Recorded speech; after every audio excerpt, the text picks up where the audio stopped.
Please don't forget to subscribe to our channel for more English story. I used to think that success was a mountain I had to climb,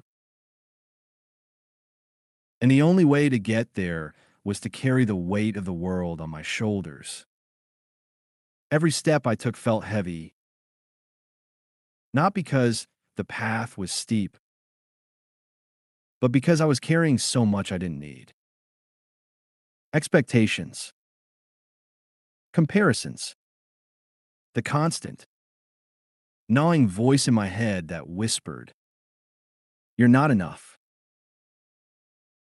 It wasn't just a voice, it was a drill sergeant, a critic, a shadow that followed me everywhere. And for the longest time, I thought that voice was my motivation. I thought it was what kept me moving. But it wasn't motivation. It was fear. Fear of failure. Fear of being seen as weak. Fear of not measuring up. And fear, I've learned, is a terrible fuel. It burns too hot, too fast, and leaves you empty long before you reach the top. The early years. Chasing approval. I grew up in a home where love felt conditional. Not because my parents didn't care, they did deeply, but because they were products of their own struggles. My dad was a perfectionist, always pushing himself to the limit. And my mom was a people pleaser, always trying to keep everyone happy. I absorbed their habits like a sponge. By the time I was in high school, I was the kid who stayed up until 2 a.m. to finish a project. Not because I loved the work, but because I was terrified of getting a B.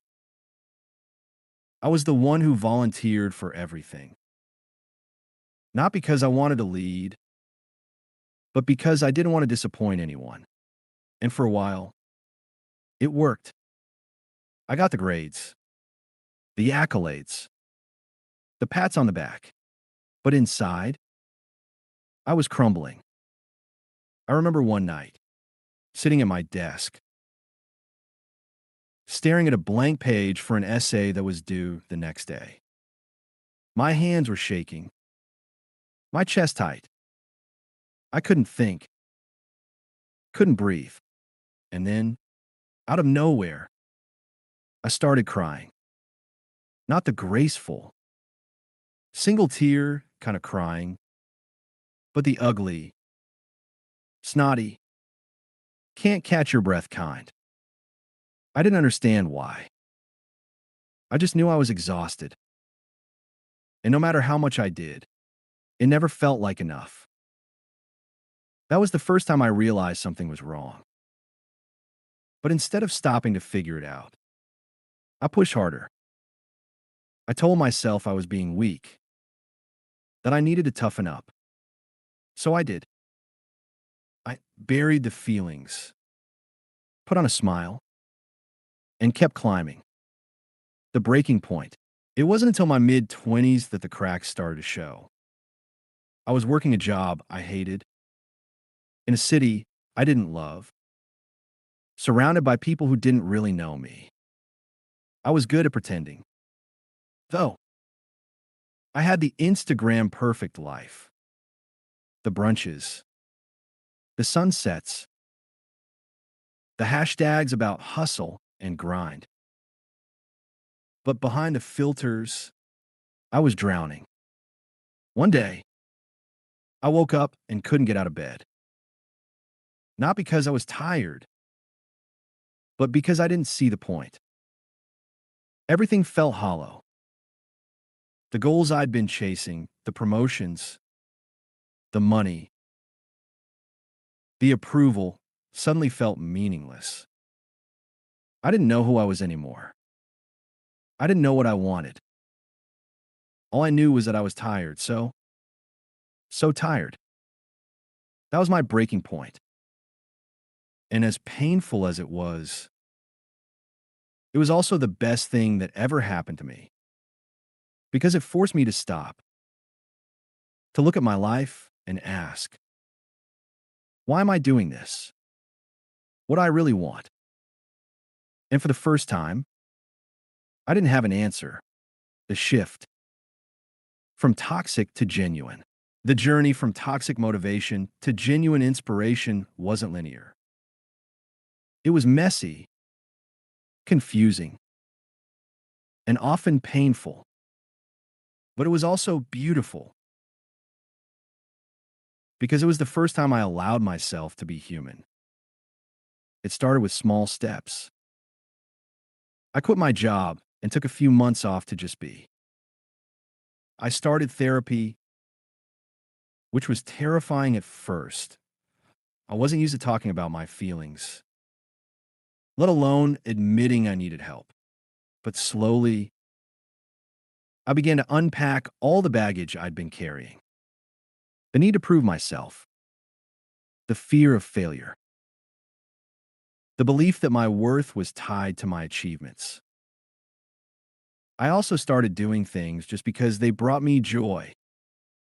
I took up painting, even though I was terrible at it. I went for long walks without a destination. I reconnected with old friends and let myself be vulnerable with them. And for the first time in years, I felt alive. The power of working on yourself. The biggest shift came when I realized that the work wasn't about achieving something external. It was about becoming someone I could be proud of. It was about learning to love myself, not for what I did, but for who I was. That didn't mean I stopped setting goals or striving for growth. It just meant that my motivation changed. Instead of running from fear, I was moving toward love, love for myself, for the people around me, for the life I wanted to create. And that made all the difference.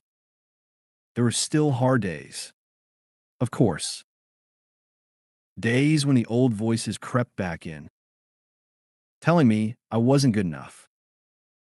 But I learned to quiet them, not by pushing harder, but by being kinder, by reminding myself that I was enough, just as I was. The ripple effect. What surprised me most was how this shift affected the people around me. When I stopped trying to prove myself, I became more present, more authentic. My relationships deepened. I started to inspire others, not because I was perfect, but because I was real. And that, I realized, was the true power of working on yourself. It didn't just change me, it changed the way I showed up in the world. Looking back, moving forward, now, when I look back on my journey, I don't see a straight line from failure to success. I see a spiral, looping through moments of pain and joy, doubt and clarity. I see a person who was broken open, not to be fixed, but to be transformed. And if I could go back and tell my younger self one thing, it would be this: you don't have to carry the weight of the world to be worthy. You are enough, just as you are. And the most important work you'll ever do is the work of loving yourself. Because in the end, that's what genuine inspiration is. It's not about pushing yourself to be better than everyone else. It's about becoming the best version of yourself for yourself. And that, my friend, is a journey worth taking. The moral: the power of self-love and authenticity. The moral of this story is that true growth and inspiration come from within. not from external validation or fear-driven motivation. When we let go of the need to prove ourselves and instead focus on loving and understanding who we are, we unlock a deeper, more sustainable kind of success, one that brings joy, fulfillment, and authenticity. The journey of self-discovery isn't about perfection. It's about embracing our imperfections and finding beauty in the process. By working on ourselves,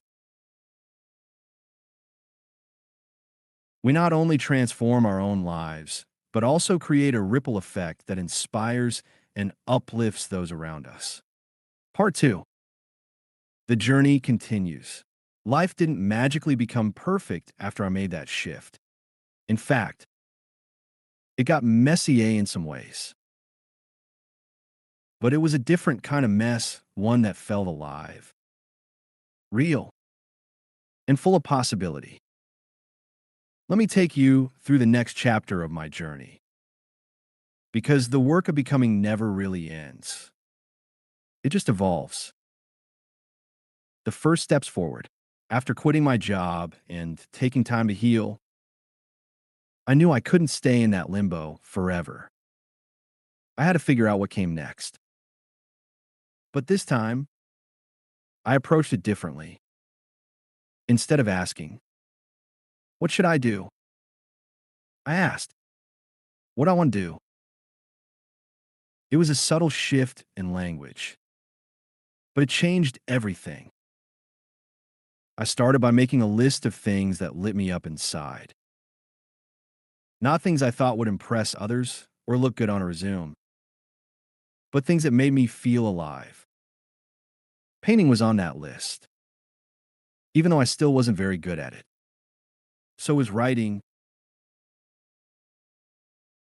which surprised me because I'd always associated it with stress, those late night essays in high school. But when I wrote for myself, without the pressure of grades or deadlines, it felt like freedom.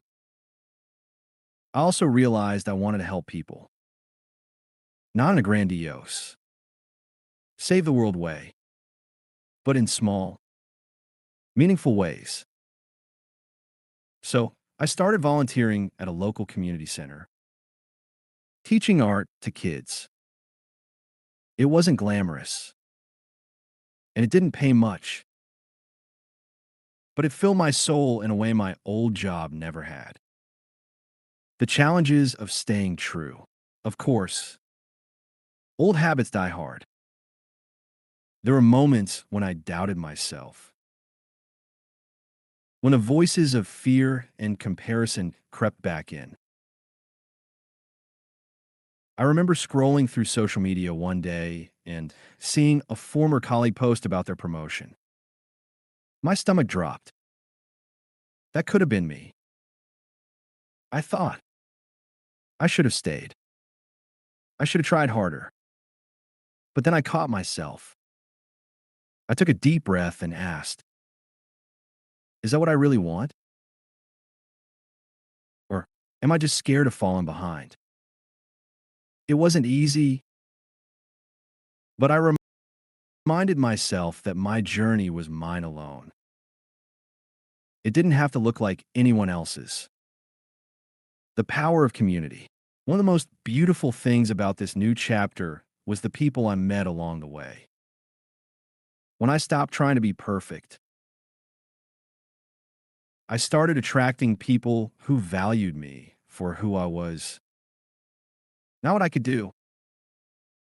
I found a writing group where we shared our work without judgment, a yoga class where we laughed more than we posed, and a circle of friends who showed up for me in ways I didn't even know I needed. I also reconnected with my family. My dad and I started having real conversations, not just about work or achievements, but about life and what it meant to be happy.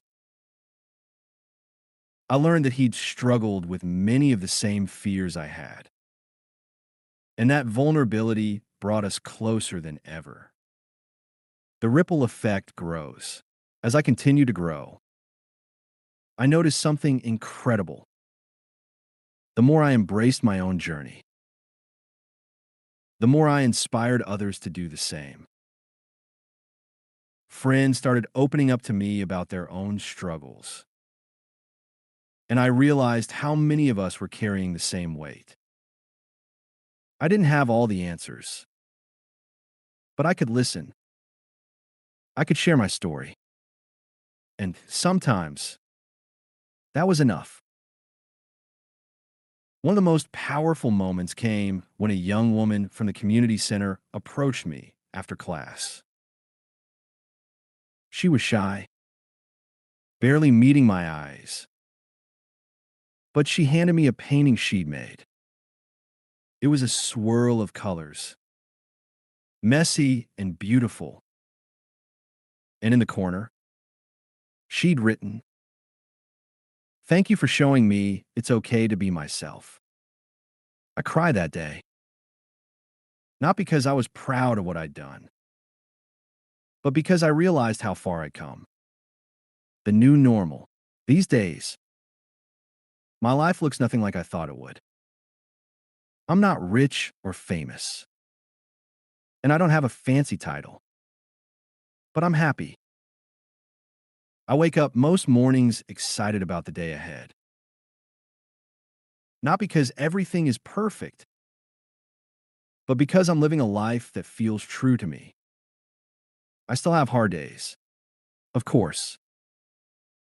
Days when the old voices try to pull me back, when I doubt myself or feel lost. But now I know how to navigate them. I take a step back, breathe, and remind myself of what matters. I reach out to my community, or I sit down with my journal and write until the storm passes. The lesson I keep learning. If there's one thing I've learned from this ongoing journey, it's that the work of becoming is never done. It's not a destination. It's a way of living. And the more I lean into that, the more I realize how beautiful it is. So if you're reading this, know this. Your journey is yours alone. It doesn't have to look like anyone else's. You don't have to carry the weight of the world to be worthy. You are enough, just as you are. And the most important work you'll ever do is the work of loving yourself. Because when you do that, everything else falls into place. Not perfectly, but beautifully. And that, my friend, is what makes life worth living. Final thoughts. This story is a reminder that growth is a lifelong journey, filled with ups and downs, triumphs and challenges. But through it all, the most important thing is to stay true to yourself.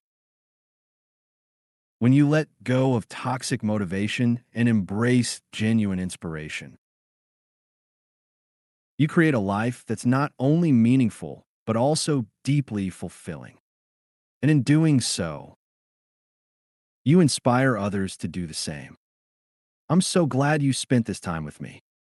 If you like the story, please give it a thumbs up and subscribe for more. Take care, and see you next time.